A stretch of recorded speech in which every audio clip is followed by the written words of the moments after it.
Hello everyone, thank you for clicking on this video. Today I'm going to be talking about the quarantine process in South Korea and how I went about doing it. I left the UK on May the 17th and landed in Korea on the 18th of May. The flight was about 10 hours long and I'd been awake for the whole flight because I didn't sleep on the plane at all, so I was awake for about 24 hours when I landed in Korea.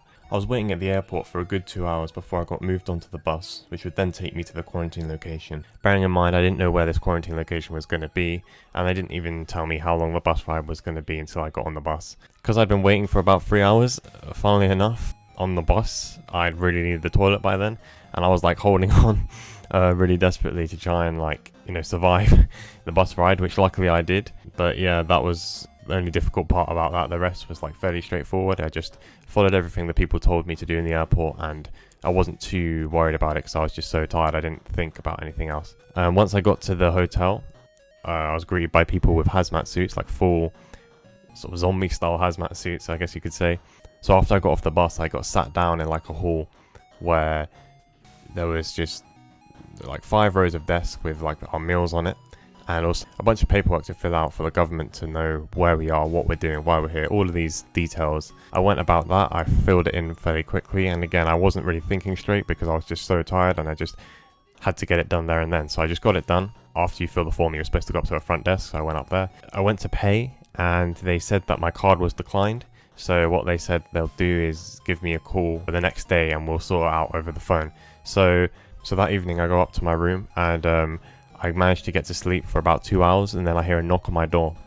A woman comes up to the door and is like knocking on the door. I can't really make out what she's saying, but I think she was saying it in English. So yeah, as soon as I open the door, the woman says that I have to do a COVID test right there on the spot, so I did it.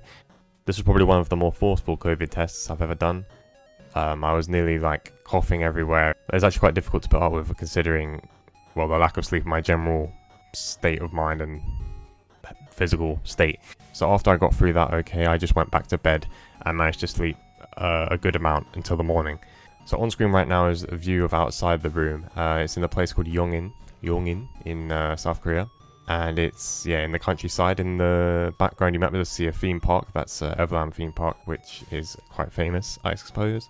And yeah, overall the room is really nice and the view is really good as well. That night though, I was also worrying about the money aspect because obviously I hadn't paid, right? So I was a little bit anxious about how I was going to solve all that. And I called my parents about it to say that I arrived safely and to talk to them about the money stuff, and that stopped me worrying about it a little bit. And overall I just felt so overwhelmed that I did find it hard to get to sleep, but I took some sleeping tablets to help me get to sleep, and I woke up the next morning feeling a little bit in shock, I suppose, a little bit overwhelmed. I managed to get over it eventually because I was just in the mindset of that the feelings are only temporary and this is like bound to happen. I just kept giving myself positive self-talk, and eventually by the next day I was okay and I didn't have to worry anymore. I was kind of feeling confident, feeling pretty good about myself.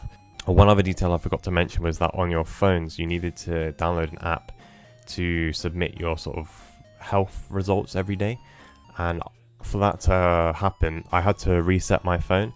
I thought I'd backed up my phone to my PC, but I didn't. So it turns out I reset my phone and lost like all my photos and all my contacts and stuff, which is a bit of a shame. There wasn't anything I could do about it, but it's just a shame overall. That's really all I have to say on that one. So on the 4th day of quarantine now, I get a call from the front desk saying that they're going to move my room because the aircon is broken.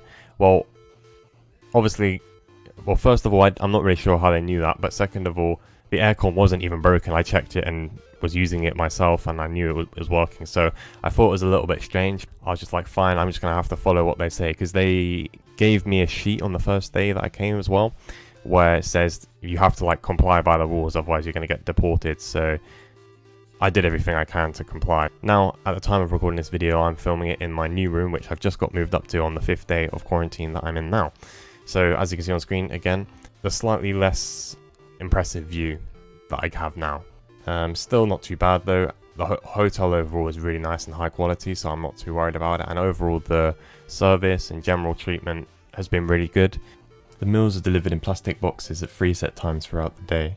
The food itself ranges from Korean to Western, but I've enjoyed most of the meals so far. After realising that everything was functional and I had no real problems, my mind started to get back to normal and my jet lag eventually started to wear off as well. So yeah, that makes me feel like I can do anything and just crack on now. What I've been doing, obviously I can't do much in quarantine, but I've been playing games, watching TV, talking to my family, the usual sort of stuff that you might expect of a lockdown. That's all I have to say about that. Maybe it was interesting, maybe it wasn't. If it wasn't, then that's fine. I tried to keep it as concise and short as possible so I don't waste anyone's time here. That was a quick glimpse of how quarantine is in South Korea. That's me, signing out. Thank you very much for watching this video.